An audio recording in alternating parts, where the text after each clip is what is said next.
So actually there's a missing link between each of the phyla, and in fact there are no found actual interim links, although they keep on saying, you know, in fact, it was just like on the news recently, they found something, I can't remember right now what it was, but then they go back and look at it after a while, it's like, oh, okay, well, it's not quite as good as we thought, it's actually this over here.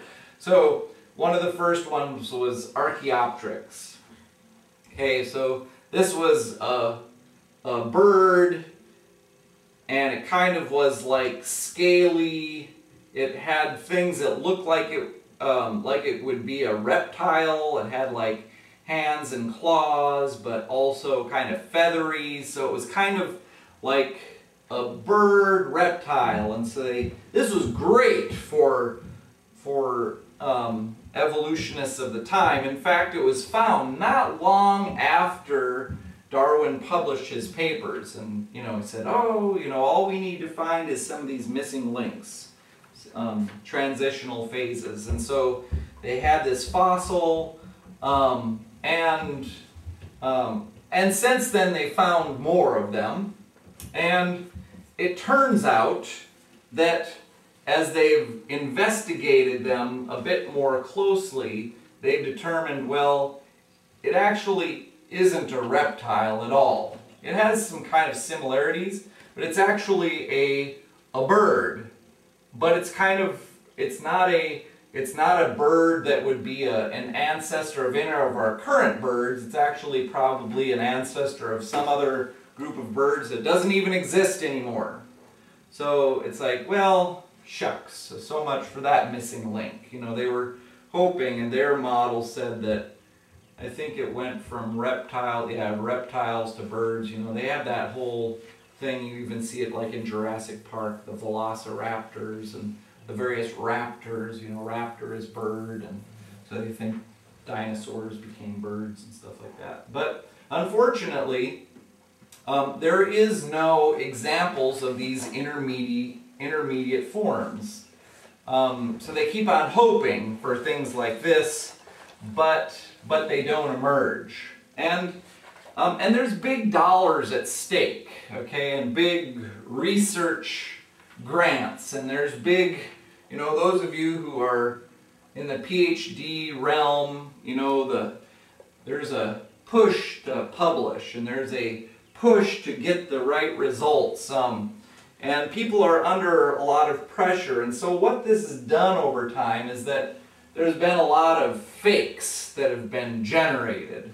So one that drew a lot of attention for a while and was published in National Geographic was the Archaeoraptor. I don't know if I'm pronouncing that right, but something like that. And it was found in China, and it was again, they were one of those kind of holy grails, is that reptile to bird transition. And so this one was like a bird, an ancient kind of bird, and it had a dinosaur tail. Like, whoa, that's great.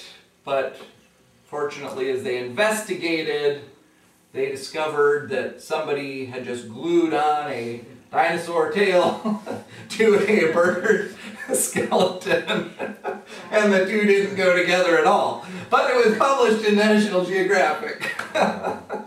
So it had, you know, failed the first levels of testing, and people thought, oh, okay, but then as they studied it more closely, they saw that the bones just didn't go together, and then they found out somebody did just glue it together.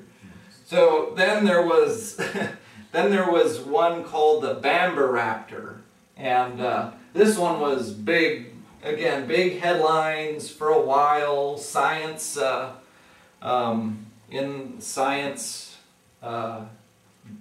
journal, and so what they did is, in a dig, you know, they found some bones, and it looked like a reptile type bone, and as they took out some DNA, they tested it, and it amazingly was 100% match for turkey.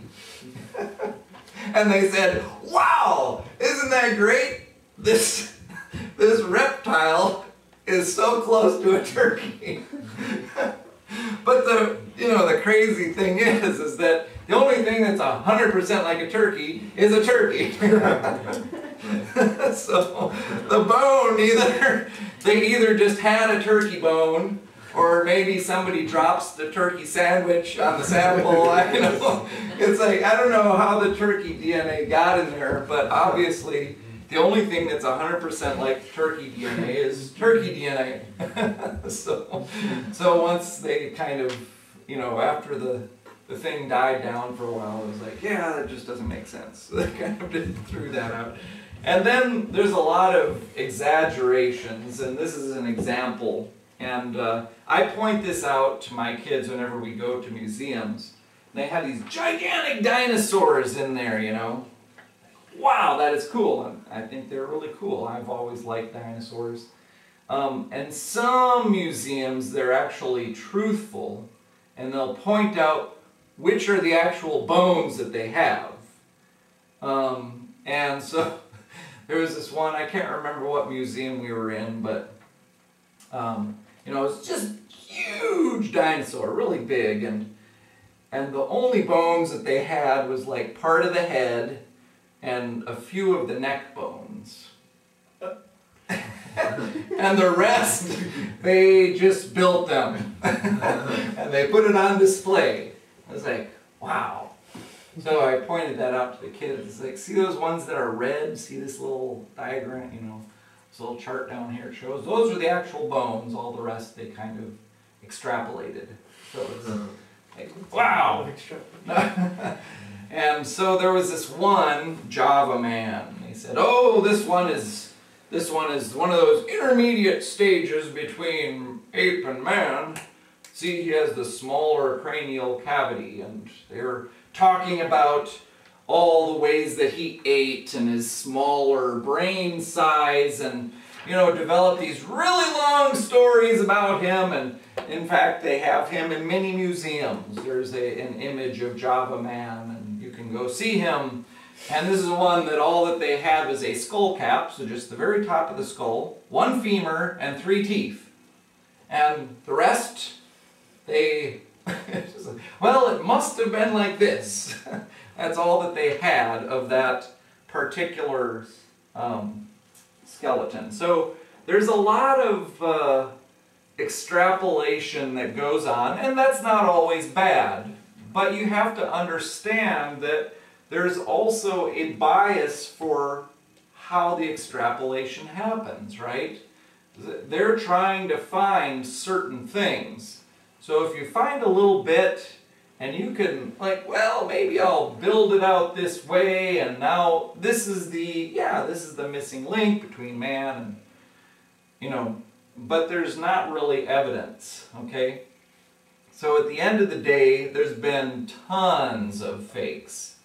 And things, and sometimes sometimes the paleontologists are involved with the fake, or sometimes they had it sold to them, they didn't know. But at the end of the day, there's a lot of fakes that have occurred, there's a lot of exaggerations. I mean, there's been some great, huge things that have been found, right? Like, I remember when I was young going to see the woolly mammoth in Illinois. It actually wasn't a woolly mammoth, it was one of those things that looks a lot like them. Can't remember the name of it. But at any rate, it's great. It's an old, very intact, ancient thing. I think it's really cool. Unfortunately, it doesn't demonstrate anything on this whole issue of missing, forms, these transitional forms. And when you have the basic problem is that everything just spontaneously became in such a short span of time, it's really no wonder that you can't find them. It's just not going to happen. So that whole area, I mean, the fossil record is really a death blow to the whole Darwinistic viewpoint and the Darwinistic theory.